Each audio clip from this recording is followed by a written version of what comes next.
Hello students, मेरा नाम है नीरज और ये है आपका चैनल मैथ सॉल्यूशन।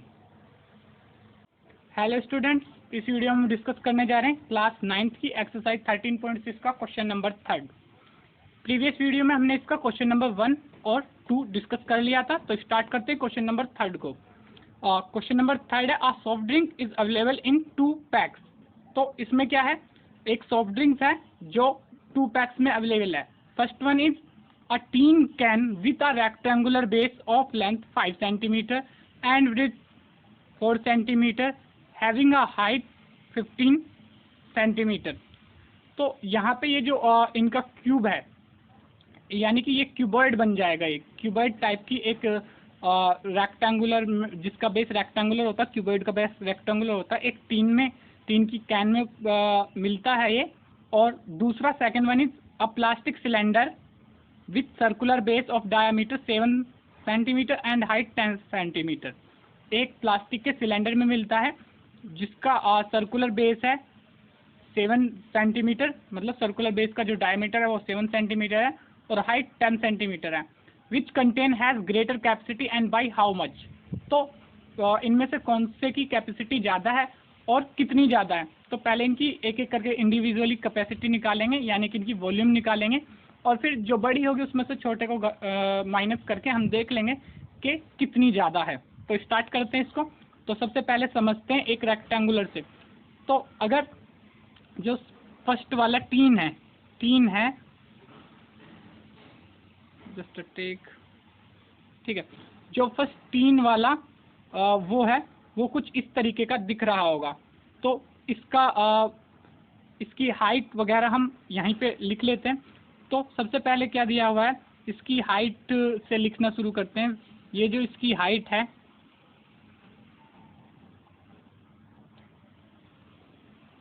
ये इसकी हाइट है, ये है 15 सेंटीमीटर, ठीक है। और इसकी जो ये विड्थ है, ये हमें दिया हुआ है 4 सेंटीमीटर, ठीक है। और इसकी लेंथ, ये इसको अगर लेंथ माने हम, तो ये दी हुई है हमें 5 सेंटीमीटर। तो इसके अलावा एक और चीज़ यहाँ पे, सॉरी,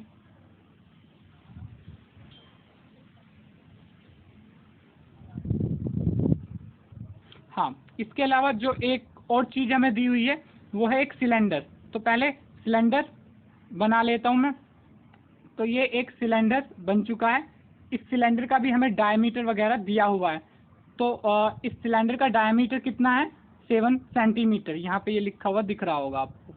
तो ये इसका डायमीटर है 7 सेंटीमीटर, ठीक है, सेंटीमीटर में ये सब। और हाइट इसकी है 10, हाइट इसकी है 10।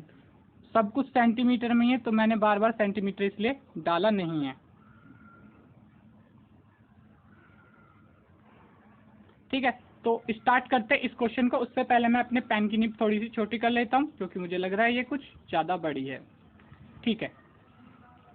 तो स्टार्ट करते हैं अब इस क्वेश्चन को आगे। इन दोनों की वॉल्यूम निकालते हैं। सबसे पहले वॉल्यूम ऑफ क्यूबॉइड निकालेंगे, यानी कि इस वाले की वॉल्यूम हम निकालने की कोशिश करेंगे।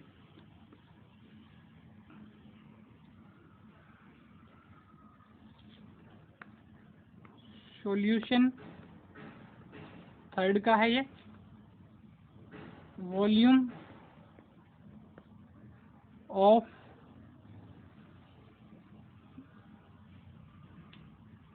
तीन दिया हुआ, तो तीन कैन लिख लेते। वॉल्यूम ऑफ तीन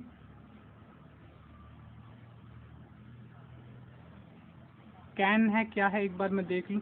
तीन के वेसल को क्या बोला हुआ है, rectangular base.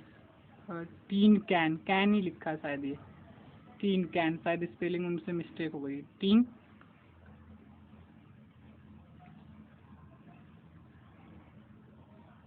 Can, volume of 3 can is equal to, आपको पता है ये क्यूबॉइड शेप में, तो इसकी वॉल्यूम क्या होगी, L into B into H.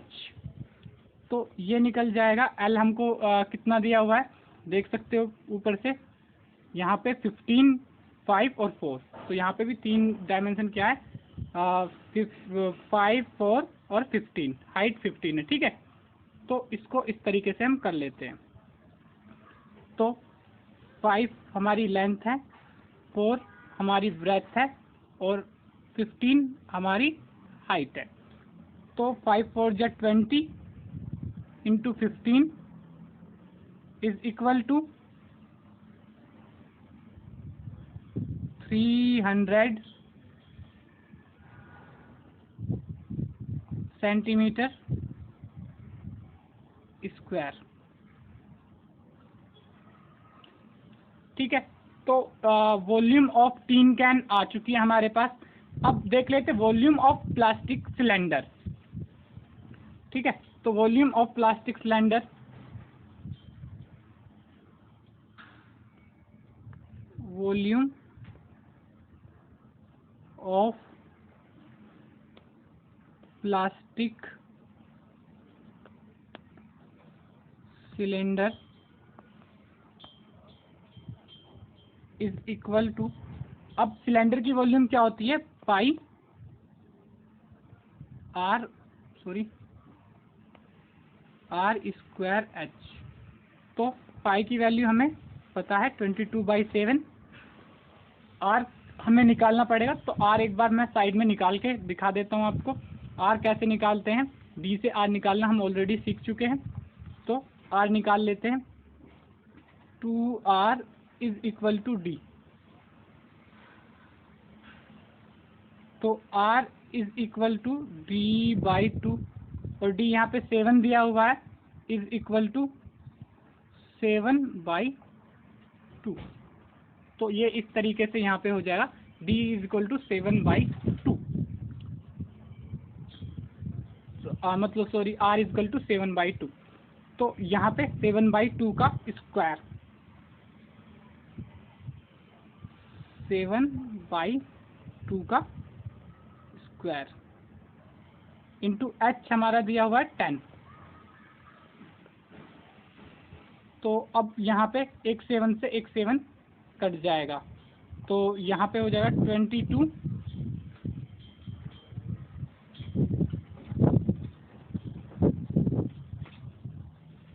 22 into नीचे 2 का स्क्वायर हो जाएगा, वो हो जाएगा 4 और ऊपर 7 के स्क्वायर से एक कट चुका है, तो ये 7 ही रह जाएगा इंटू 10।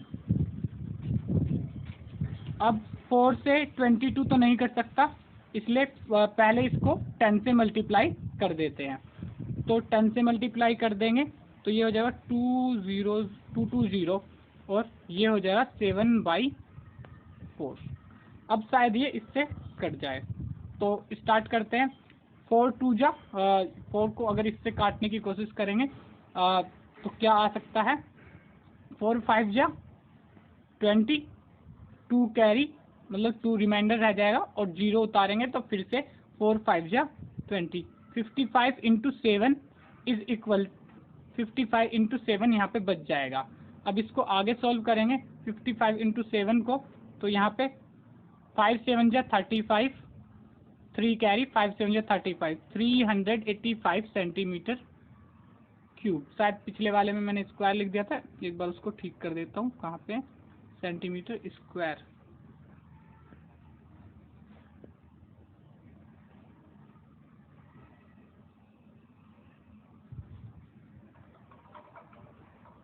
तो ये हो जाएगा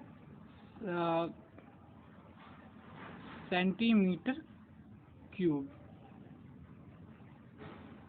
ठीक है, तो यहाँ पे ये हो चुका है। अब ये 300 है, तो और नीचे वाले का क्या है 385।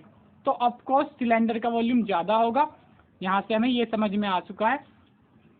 ठीक है, तो हम इसको माइनस करके देख लेते हैं। ठीक है, हमारे पास दोनों है, तो स्टार्ट करते हैं इसका अब फाइनल।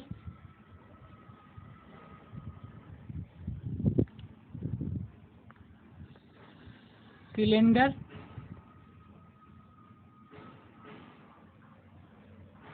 या प्लास्टिक सिलेंडर लिखेंगे,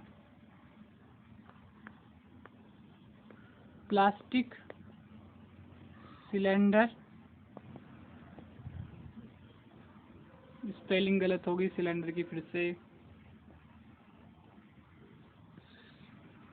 have greater capacity, greater capacity, शायद कैपेसिटी की भी गलत होगी spelling, capacity by is equal to, इसको निकालने के लिए सिलेंडर की ज़्यादा है तो वो निकाल सकते हैं, 385 centimetre cube minus 300 centimetre cube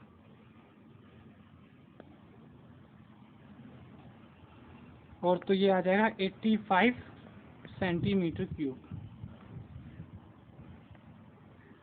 तो फाइनली हम स्टेटमेंट में क्या लिख देंगे, फाइनली हम क्या लिख देंगे स्टेटमेंट में कि प्लास्टिक सिलेंडर, फिर से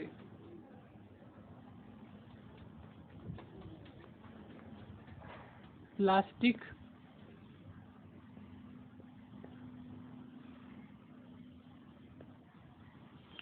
cylinder have greater capacity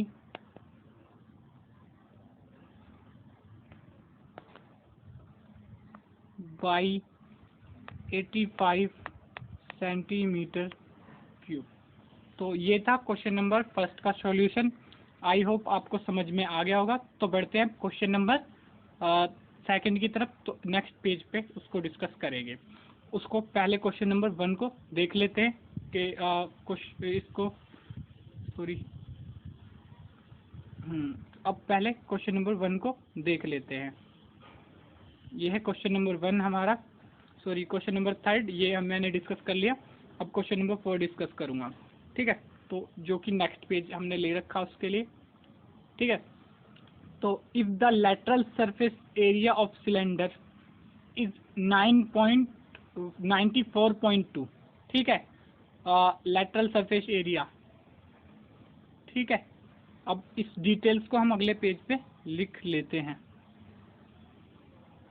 if the lateral surface area of cylinder, ठीक है, तो लिख लेते हैं पहले detail. Question 4, lateral surface area is equal to, कितना दिया हुआ है हमें क्वेश्चन में, 94.2 सेंटीमीटर, 94.2 सेंटीमीटर स्क्वायर में ही होगा एरिया है तो। और क्या दिया हुआ है, it's height is 5 centimetre, height is 5 centimetre, ठीक है। वैसे इसमें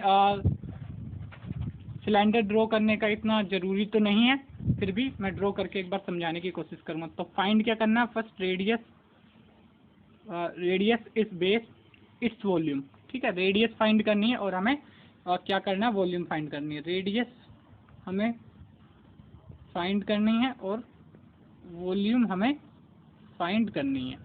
तो स्टार्ट करते हैं इस क्वेश्चन को। पहले एक सिलेंडर में बना के समझा देता हूँ आपको। तो इस टाइप से ये एक सिलेंडर है जिसकी हमें लेटरल सरफेस एरिया क्या होता है वो पता ही होगा। लेटरल सरफेस एरिया को मैं ग्रीन कलर से दिखा देता हूँ, ठीक है। ये जो एरिया है ये लेटरल सरफेस एरिया है पूरा कर्व, ठीक है। इसमें क्या इंक्लूड नहीं होगा, इसमें इंक्लूड नहीं होगा येलो वाला, यानी कि ये वाला पार्ट का एरिया जो होगा, बेस का एरिया, दोनों में से किसी बेस का एरिया इंक्लूड नहीं होगा, ठीक है। केवल इस वाले एरिया जो ग्रीन कलर से मैंने करा है इसको कहते हैं लेटरल सरफेस एरिया। तो लेटरल सरफेस एरिया ऑलरेडी उसकी क्या क्या वैल्यूज होती हैं, किस तरीके से निकालते हैं वो हमें पता है। तो अगर लेटरल सरफेस एरिया और वॉल्यूम भी निकालने हैं तो लेटरल सरफेस एरिया के लिए क्या फॉर्मूला होता है उसको हम देख लेते हैं, ठीक है, तो हमें पता है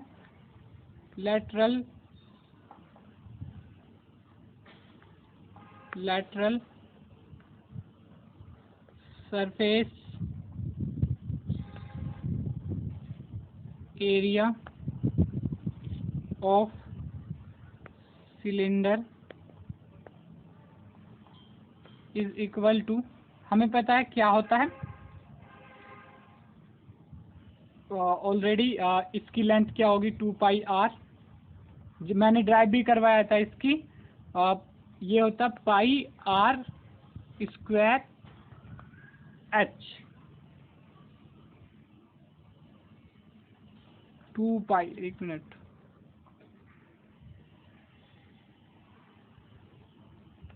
2 पाई आर स्क्वायर एच, ठीक है, ये होता है। अब ये पता होगा इसका पूरा सरकमफ्रेंस कितना हो जाता है, इसकी लेंथ कितनी हो जाएगी 2 पाई आर, ठीक है, और ये हाइट कितनी होगी, स्क्वायर नहीं होता इसमें, एक मिनट, ये फॉर्मूला भी गलत हो रहा है, 2 पाई आर एच, ठीक है, ये होता है फॉर्मूला, ठीक है, लेटरल सरफेस एरिया का। तो इसको करते हैं, आगे बढ़ाते हैं, 2 पाई आर एच,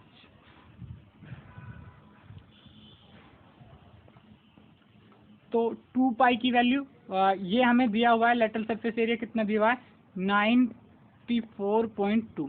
अब इससे हम आर फाइंड कर सकते हैं, ठीक है, तो 2 पाई की वैल्यू 22/7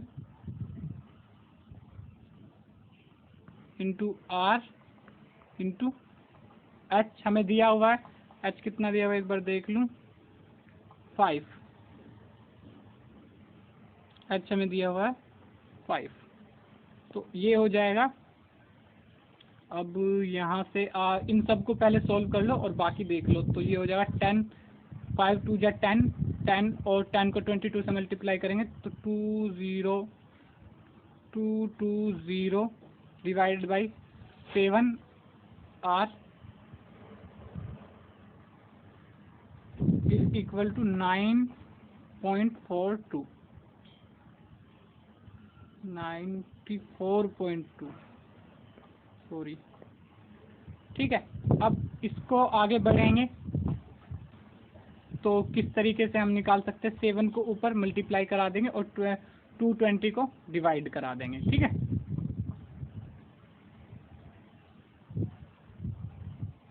तो 94.2 into 7, 94.2 into 7 divided by 220 is equal to are.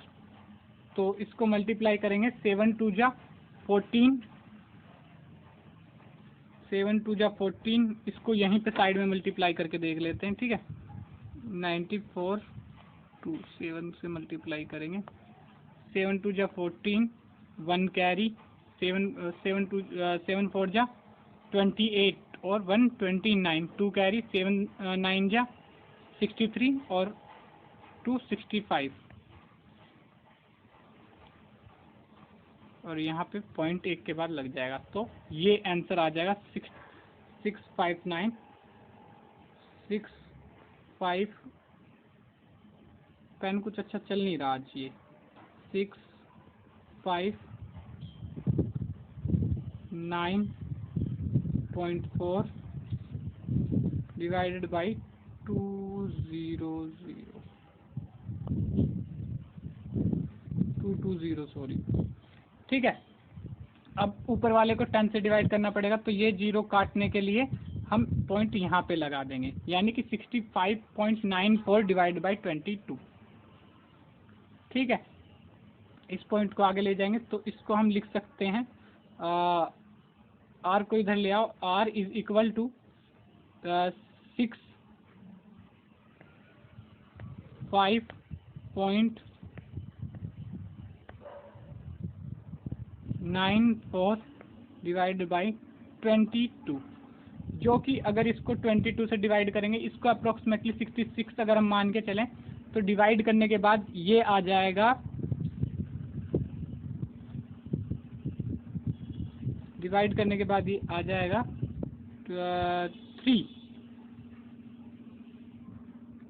3 आ जाएगा ये। ठीक है, इसको लिख लेते हैं 3।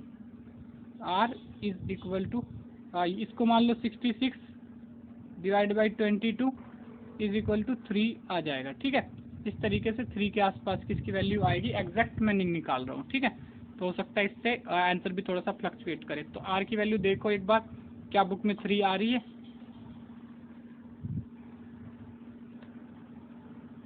तो R की वैल्यू आ जाएगी 3। अब बढ़ते हैं आगे और वॉल्यूम निकालने के लिए। तो ये था हमारे पार्ट 1 का सॉल्यूशन था, ये पार्ट फर्स्ट का हमारा ये सॉल्यूशन था। अब देख लेते हैं पार्ट सेकंड। तो रेडियस ऑफ इट्स बेस आ गई है, इट्स वॉल्यूम, वॉल्यूम अब हमारे पास R है और सब कुछ है, तो अब हम इसकी वॉल्यूम निकाल सकते हैं सिलेंडर की। ठीक है, तो सिलेंडर की वॉल्यूम क्या होती है? Pi R square H। ठीक है, तो निकालते हैं। ये सॉल्यूशन है पार्ट सेकंड का, solution part second.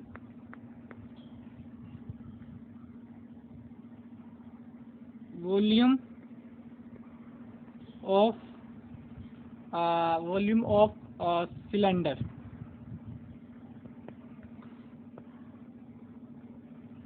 Volume of, spelling गलती बहुत हो जाती है इसमें, cylinder is equal to pi R square H।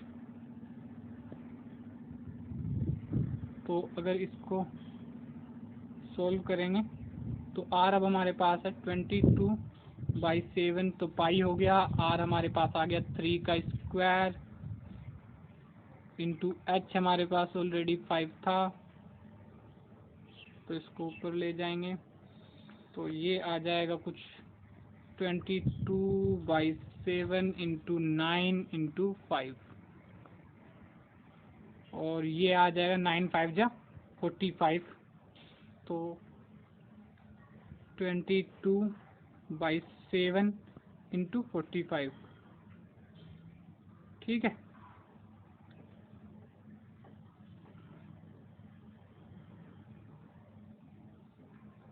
अब इसको कैलकुलेट करना कोई ज़्यादा मुश्किल काम तो है नहीं।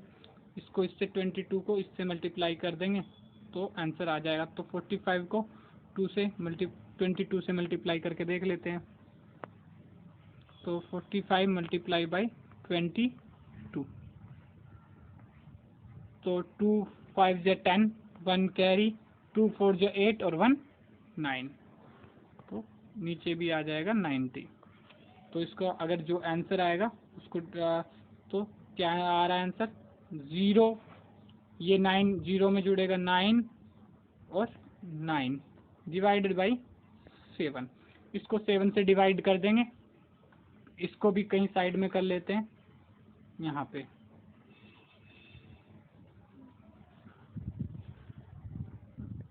ताकि आपको इजीली समझ में आ जाए। 7 1 जा 7,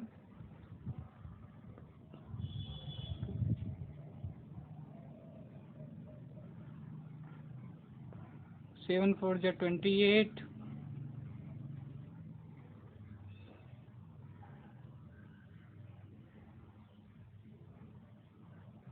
7 फिर ये 7 1 जा 7, 3 0 फिर ले सकते हैं, 0 के बाद पॉइंट, 7 4 जा 28, तो 28 आ जाएगा। उसके बाद फिर 2 बच जाएगा, फिर 7 3 जा 18, 7 2 जा 14, 7 2 जा 14, फिर 1 कैरी बच जाएगा, फिर 7 1 जा। ठीक है, इस तरीके से ये चलता रहेगा। तो टोटल मिला के इसको हम जो लिख सकते हैं वो लिख सकते हैं 44 1.4, इस तरीके से हम इसको लिख सकते हैं।